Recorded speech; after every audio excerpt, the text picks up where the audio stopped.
Welcome to the Final Girls podcast. I'm Anna Bogutska, co-founder of the Final Girls Collective and your podcast host. There is an embarrassment of riches amongst new horror releases right now, so we've got quite a few interviews with directors banged, and I'm really thrilled to have had the opportunity to talk to so many amazing filmmakers. To celebrate the release of UMMA in UK cinemas, I spoke to the film's writer-director Iris Shim about her approach to directing a possession movie that's not really a possession movie, her personal inspirations behind the film, and why bad mothers make for such compelling characters in genre pictures. Oh, and of course we talk about Sandra Oh, who is the lead in UMMA and probably an actress who's never turned in a bad performance. UMMA stars Oh as an isolated beekeeper living in a remote farm with her daughter, whose life takes a terrifying turn when the remains of her estranged mother arrive from Korea. There was a few moments in this film that genuinely terrified me, and if you're into slow burn, psychological horror with really good performances at the center, this one is for you. And if you enjoy this podcast, do follow us at The Final Girls UK on Instagram and Twitter, and consider leaving us a little review if you enjoy this podcast and these interviews with filmmakers.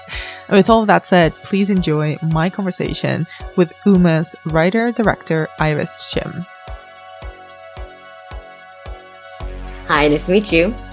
Lovely to meet you. So I'm going to dive straight in, but I would love to first of all hear about your own personal relationship to horror. Were you always a horror fan, or is this a genre that's new to you with UMMA? I would say that I'm not sort of a like an overall horror fan. Like there is a specific kind of horror that I gravitate towards. You know, I personally get scared very easily, and so like the sort of and the sort of slasher type films, like it doesn't really do it for me. And so, and it might just be because, actually my undergraduate degree was in psychology, and I didn't really know what I wanted to do with it. It was just something that I was interested in, and I was still sort of finding myself at the time. So I thought, well, I'll just study the thing that like interests me, because I've always been curious about like why people do the things that they do, what's going on in other people's heads, and how sort of we also function in society and how society impacts who we are. And so so in terms of the sort of horror genre, it's always been through that lens of like, I really love horror that like explores the psychology, because for me, like, I don't believe in ghosts and demons, and so like when I see them on screen, like it's not that they don't really impact me in the way that if it's a character that thinks that they're losing their mind, that terrifies me, where they can't tell the difference between reality and something else. To me, that's very relatable. And so that was definitely sort of the line that I was playing with in this movie of, the main character constantly questioning, like, what am I seeing? Is this real? Well, that explains a lot about the film, but I think we're kind of also on the same page in which the horror of madness, or the possibility of going mad, of losing sight of what's really happening and what might be something that's in your head, or something that you're projecting very intensely onto the world, is terrifying in its own way. And I think the film really externalizes that. And I kind of wanted to ask you about the genesis of it. I'm always very curious about how films or ideas get generated, and I wonder whether there was a particular idea or a character or even a scene that came to you first when you started writing UMMA. Yeah. So when, it took me a little bit to sort of find my way into, actually deciding to have the main characters be Korean American. And so once I decided that, the first sort of lens that I was writing this through was really about identity, actually. And, bringing my own experiences of, being a child of immigrants, and exploring what it means to either be Korean or to be American, and to be specifically Korean American. And so a lot of that was coming in, but because this was a mother and daughter relationship, that just the sort of like, the baggage of all mother and daughter relationships started to come about. And so it became so much more about motherhood and your responsibilities as a daughter, and so that actually, even though that's sort of the central theme that it became, that was almost secondary in terms of like my way into the story. And so and I think what really spoke to me too was just that, our relationships with their mom is so universal, just like that, the baggage attached to it. And, it doesn't matter where you come from. I think most women are afraid of becoming their mother. And so, so that sort of universal theme as well, was something that I wanted to explore. And I'm a child of immigrants too, and I think there's something that really struck me in what you're saying, and in the film, is that it is a very universal experience, but there's also something very specific about the film. And I'm wondering, kind of, the tense, complicated relationships that exist between mothers and daughters is already a can of worms, but it's a particularly distinct can of worms when you're the child of immigrants, and the different tensions and expectations that are placed on that. And I was wondering if you could talk a little bit more about that, about kind of this, these very distinct expectations and pressures of motherhood. There's Amanda's mother, who's obviously coming from a different culture, but also the mother that Amanda becomes herself to her daughter is an entirely different type of motherhood that kind of has no blueprint for herself. Yeah, I mean, something that I was drawing upon a lot when I was writing this was just, for thinking about how I felt about my parents when I was younger. And there was a lot of sort of, I didn't really understand what they were going through, and, and they worked very hard to kind of shield me from their day-to-day struggles. And so I do think there was a lot of disconnect in terms of what I felt about, their parenting, and their own sort of just trying to survive the day, And so, as I've gotten older, and as I become an adult and they see me as an adult, like, we're able to talk about things in a different way, where we don't really have to sort of disguise anything or hide anything. And it really gave me a new appreciation for my parents and for the struggles that they've gone through. And there was also this moment where I really got to see my own mom as a daughter, and seeing like how much she's taking care of like her parents and, my dad's parents, and, just the responsibilities that she took upon herself, not necessarily because she felt like it was expected from her, but so much of it was this genuine, like, I want to take care of them. They take care of me. It's my, responsibility. And I thought there was something really beautiful about that, even though I think that idea might feel a little bit, I don't know if it's outdated or if it's, but, and it was something that I really wanted to kind of, I took as inspiration, that like, when the time comes, that I want to be there to take care of my mom as much as she is taking care of me. And so that moment that I got to see her as a daughter, I really appreciate that. It was a really significant moment for me. And that was something that I really want to explore. Picking up on that, did that kind of personal realization inform your decision to never quite make Amanda's mother into the monstrous villain that perhaps other films would have transformed that character into? Yeah. I mean, I really wanted to maintain her humanity, and that, at first she just seems like this like malevolent spirit, and that's it. But and I think in a lot of other sort of ghost movies, it's like, characters move into a haunted house inadvertently. They see this ghost, and the whole journey is about them trying to figure out how to banish the ghost from the house.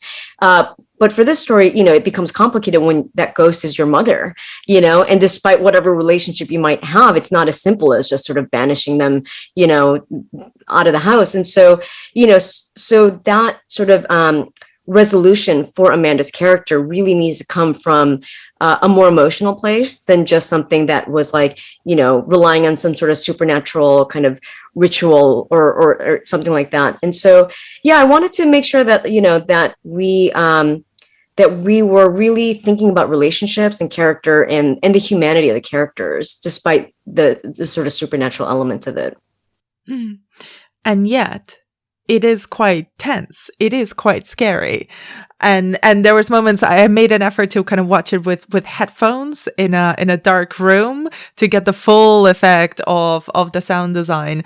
And it's genuinely creepy. And I kind of wanted to ask you about, with all of those emotional considerations at the heart of the film, how do you then still create a spooky, villainous, creepy figure that does terrify audiences, that does kind of make us want to see her defeated in a way? Right. Yeah.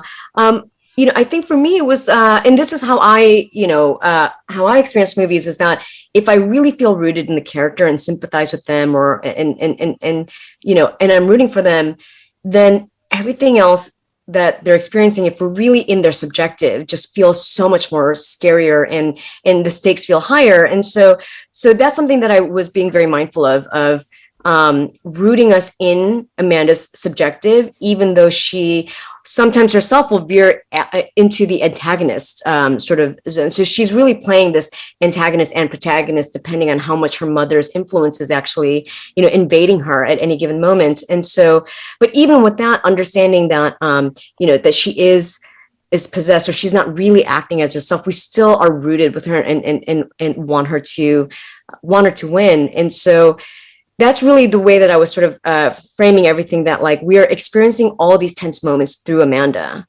Mm-hmm. And because we're so intensely subjective to her, that question of, is this real? Is this in her head? For the audience, they're asking the same question because there's so much rooted in Amanda's subjective.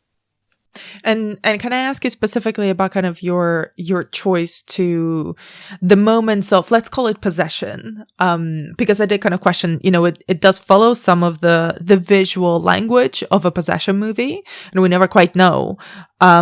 So can you talk a little bit about this subtle way of visualizing those moments where we don't quite know whether it's Amanda or whether it's the spirit of her mother? Yeah. And so we have these sort of moments throughout the film where we actually start to see Amanda's face starting to morph into her mother's. And these moments are generally when she's by herself. And so so it's still in that question of, since she's the only one witnessing it, is it something that she's imagining? Is it something that's actually happening? And so, so by seeing those moments, we start to understand that it's not just this physical thing, that something internal is also starting to transform and possess her. And so as her relationship with Chris gets a little bit more sort of unstable throughout the movie, that we start to understand where it's coming from, that it's not only Amanda trying to sort of deny what's happening and deny her mother's existence, but it is her own mother's influence, like actually invading her body, that is causing even more sort of tension between her and Chris. And so, so using that sort of visual, and this is where, genre is such an interesting way to explore psychology, because you can actually physically, portray something that's happening inside your head, something that can be very either emotional or very internal. And so, so we're really playing with like the visual of like what it looks like to turn into your mother in those moments.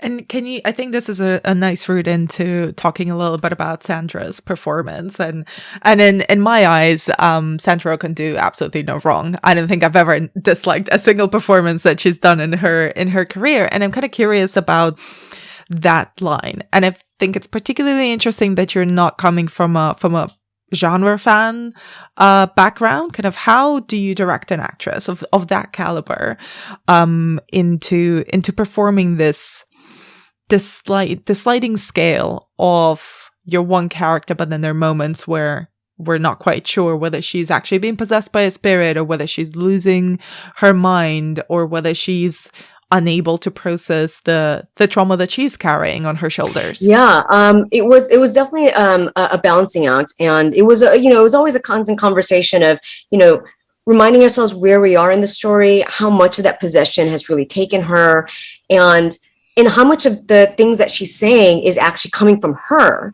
versus her mother's influence. Because so much of it, I think as well, at least in my experience, in terms of like my parents' generation, there's so much that's unsaid, that so much suffering that they just kind of ignore and they repress.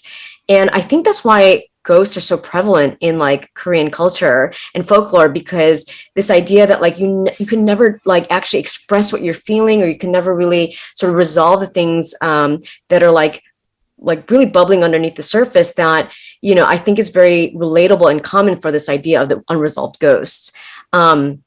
And so a lot of that was like, where are these moments that like Amanda is actually able to express what she's feeling? And so like, ironically, it's like her mother's arrival is exactly what Amanda and Chris needed, so that they can hash out their own sort of issues, for Amanda to finally be open to Chris about what happened to her, and for Chris to have that understanding. And so, yeah, a lot of it was really just about like, what is actually true to Amanda and what is actually her mother's influence. And so, so that was like a really fun challenge just throughout the process of figuring out, okay, how possessed are you? Is what you're saying coming from Amanda, coming from your mother? Is it a combination of both? And Sandra is such a pro, and she's so really just, loves coming from that character perspective. And so all the work that we did was really helpful in terms of like on the day understanding where we were in the story. And can you talk a little bit about kind of that specific influence of, I guess, the legacy of how I'm trying to phrase this in the right way, of kind of like how specifically Korean ghost stories are usually told. Kind of, did you pull any particular references from that you imbued into UMMA? Yeah, so the Korean word for ghost is gishin, and it's there is sort of this universal idea of the unresolved ghost. It's not necessarily specific to Asian ghosts, but I think the different types of ghosts that are featured in Korean folklore, like so much of the backstory is really about repression, and certain things in their life that are unresolved, and also just this. There's also kind of a trend of these ghosts being very female, and about them. Their sort of oppression as females is what causes them to become ghosts.